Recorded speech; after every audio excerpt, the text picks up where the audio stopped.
زہرا تیرے گلشن کا ہر پھول نرالا ہے، زہرا تیرے گلشن کا ہر پھول نرالا ہے، زہرا تیرے گلشن کا ہر پھول نرالا ہے۔ بلد کے مقام پر کہ جہاں پر سید محمد ہمارے 10ویں امام حضرت امام ہادی علیہ السلام کے فرزند اور 11ویں امام کے بھائی، عربی زبان کے اعتبار سے چونکہ ہم لوگ عربی زبان سے آشنا نہیں تو وہ لفظ میں اتنا شاید چاشنی نہیں رہے گی میرے لیکچر میں، ورنہ ان کو کہا جاتا تھا سبع الدجائل۔ دجائل اس علاقے کا نام تھا جو بلد کا علاقہ ہے۔ سبع کہتے ہیں شیر کو، یعنی بہت ہی بہادر جو ہے وہ مطلب علامت ہوتی ہے، تو سبع الدجائل کہا جاتا تھا۔ بہت ہی شجاع انسان تھے، بہت ہی شجاع انسان تھے، but he died at the age of 40۔ 252 ہجری میں ان کا انتقال ہو گیا، 228 میں ان کی ولادت ہے، اور 252 میں ان کی جو ہے وہ شہادت ہو گئی، اس دنیا سے رخصت ہو گئے۔ کہتے ہیں اپنی والدہ کو لے کر چلے تھے یہ حج کی فریضے کو انجام دینے کے لیے، سامرہ سے چلے تھے امام عسکری کی اجازت سے، امام ہادی کی اجازت سے، لیکن جب یہاں پر پہنچے بلد کے مقام پر تو ایک دم سے بیمار ہوئے، شدید بیمار ہوئے، اور اس شدید بیماری میں سروائیو نہ کر سکے، اور وہیں پر انہوں نے جو ہے وہ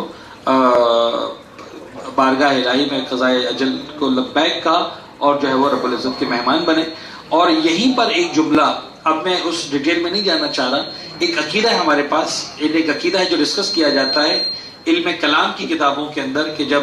علم کلام کے علماء جب ڈسکس کرتے ہیں تو دیٹ عقیدہ از کالڈ عقیدہ بدا۔ اب یہ عقیدہ بدا ایک ایسا ہے جو بڑا کنٹروورشل عقیدہ ہے خود اہل بیت کے ماننے والوں میں بھی، کیا ہے از دیر سم تھنگ پاسبل لائک بدا اور ناٹ، لیکن یہ کہ بدا سے مراد یہ ہوتی ہے کہ اس کے ایک میننگ تو یہ ہے کہ پروردگار عالم نے اپنے ہی خیال کو چینج کیا، یعنی پہلے کچھ تھا بعد میں چینج کیا۔ تو اس میننگ میں تو ہمارے علماء نے فرمایا کہ ہو نہیں سکتا، کہ پروردگار کے بارے میں ایک کانسیپٹ ہی نہیں، تصور ہی نہیں کیا جا سکتا کہ رب العزت کے علم میں کوئی چیز صحیح ہو، بعد میں خدا کہے کہ نہیں یہ صحیح نہیں تھی، کچھ اور صحیح تھی۔ لیکن ہوتا یہ ہے اس میننگ کے اندر بعض علماء نے بدا کی میننگ کو ایکسپٹ کیا ہے کہ ہاں پروردگار نے جو فرسٹ لیئر رکھی تھی، سیکنڈ لیئر پروردگار کو معلوم تھی، پروردگار کو پتا تھا کہ مجھے سیکنڈ لیئر کو کب شو کرنا ہے، فرسٹ لیئر کو سنبھال کے رکھنا ہے، سامنے اپنا جو اسکرین پہ رکھنا ہے، اور جب اس فرسٹ لیئر کا ٹائم مکمل ہو گیا تو پروردگار نے فرسٹ لیئر ہٹا کے سیکنڈ لیئر کو لے آیا۔ تو اس میننگ میں عوام الناس کے اعتبار سے ایسا ہوتا ہے کہ بدا ہو گیا، بدا ہو گیا یعنی مطلب پروردگار بظاہر کچھ کہا تھا، بعد میں خدا نے ڈیسیشن کو چینج کر دیا۔ تو ممکن ہے میں اور آپ دیکھیں تو اس نگاہ سے دیکھیں کہ ڈیسیشن چینج ہوا، پروردگار کو معلوم ہے کہ میرا decision from the day one یہی تھا۔ تو بہرحال یہاں پر آنے کے بعد 11ویں امام سرکار کو 10ویں امام کا جملہ ہوتا ہے کہ بیٹا پروردگار عالم نے تمہارے لیے جو ہے وہ اس امر ولایت کو منتخب کیا ہے جو پہلے نہیں تھا۔ اس طرح کے الفاظ ہمارے سامنے آتے ہیں 11 امام کے لیے، جناب سید محمد کی شہادت کے بعد یا سید محمد کی دنیا سے رخصت ہونے کے بعد۔ اس سے اندازہ ہوتا ہے کہ اگر سید محمد کا انتقال نہ ہوا ہوتا تو ظاہری اعتبار سے امامت کے عہدے کو بھی انہوں نے ہی سنبھالنا تھا، اور 12 امام کے والد بھی ان کو ہی بننا تھا۔ تو سید محمد کا مقام بہت بلند ہے، اور جب یہاں کے عربوں سے آپ پوچھتے ہیں یا یہاں کے عربوں سے کلچر معلوم کرتے ہیں تو آپ کو اندازہ ہوتا ہے کہ جو لیول حسین بن علی کے بھائی مولا عباس کا ہے، اور جس طرح عرب عباس کے نام سے ڈرتے ہیں اور ہمت نہیں کرتے مولا عباس کے حرم میں آ کر جھوٹی قسم کھانے کی،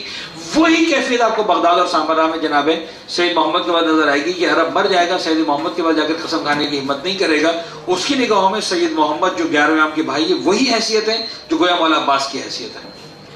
ایک عجیب شان و شوکت ہے سید محمد کی۔ وہاں جانے کے بعد بہت ساری اب عوام الناس کے اندر، اچھا یہ گھرانہ ایسا گھرانہ ہے کہ جس گھرانے کا ہر فرد باب الحوائج ہے۔ پروردگار نے ہر فرد کو اتنی عزت دی ہے کہ کسی کی وسیلے سے آپ خدا کی بارگاہ میں اپنی حاجات طلب کرتے ہیں تو یقیناً آپ محروم نہیں جاتے ہیں، خالیات نہیں لوٹائے جاتے ہیں۔ لیکن بعض اوقات ہوتا ہے کچھ اسپیشلٹیز مشہور ہو جاتی ہیں۔ جناب سید محمد کے حوالے سے بات مشہور ہو گئی ہے کہ بابا اگر اولاد تمہیں چاہیے تو جاؤ وہاں جا کر مانگو، تمہیں اولاد مل جائے گی۔ لہٰذا وہاں پر آج اب میں وہاں پر کچھ وہ مجاور بھی بیٹھے ہوتے ہیں، وہ آپ کو جو ہے وہ ہرا کپڑا بھی دے رہے ہوتے ہیں امام کا، اور منت بھی چڑھا رہے ہوتے ہیں، اور منت بھی اتار رہے ہوتے ہیں، سب کچھ کر رہے ہوتے ہیں۔ عقیدت کے اندر، عشق کے اندر سب کچھ جائز ہے۔ آپ جان بوجھ کر یہ نہ کہیں کہ امام نے ہی فرمایا مجھے ایسا کرنے کا، یا امام نے مجھے ایسا کرنے کا حکم دیا ہے۔ آپ کا دل ہے، آپ کا دل چاہتا ہے کہ میں سید محمد پہ جا کے اس کی قبر مطہر پہ جا کر مولا کی خدمت میں سلام بھی عرض کروں، اپنی طرف سے عزاداری پرسداری بھی کروں، اور جناب علی میں منت مانوں۔ یقین جانے انشاءاللہ منت ضرور پوری ہوگی۔ اولاد لوگ مانگتے ہیں، وہاں پر جو ہے وہ قربانی کے بکرے کرنے کا بہت ثواب ہے۔ سید محمد کے نام پر جو ہے وہاں پر جو ہے وہ نظر کی جاتی ہے، تو وہاں پر تو باقاعدہ جو ایک پورا سیٹ اپ بنا کے رکھا ہے سید محمد کے علاقے میں، صدیوں سے مشہور ہے کہ وہاں پر جانور ذبح کیے جاتے ہیں، نظر کی جاتی ہیں۔ البتہ یہ میں آپ کو بتا دوں کہ سید محمد کی نظر جو ہے وہ امپورٹنٹ ہے، سید محمد کے یہاں کرنا امپورٹنٹ نہیں ہے۔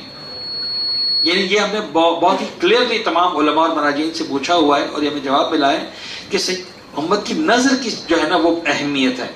وہ جانور آیا بلد میں ہی ذبح ہو رہا ہے یا لاہور میں ذبح ہو رہا ہے یا کراچی میں ذبح ہو رہا ہے یا اسلام آباد میں ذبح ہو رہا ہے، اس سے فرق نہیں پڑتا۔ فرق اس سے پڑتا ہے کہ وہ سید محمد کی نظر کے طور پر ذبح کیا جا رہا ہے۔ لہٰذا اگر آپ کو ایسا لگتا ہے کہ وہیں ذبح کروانا ہے، ضرور وہاں ذبح کروائیے، لیکن اگر وہاں ذبح نہیں کرواتے یا رہ گیا یا نہیں ہو سکا یا آپ سوچتے کہ ٹھیک ہے ہمارے علاقے میں اتنے غریب مومنین ہیں ہم وہاں پر ان کی ہیلپ کر دیں گے، تو yes it is allowed and there is no difference in terms of ثواب۔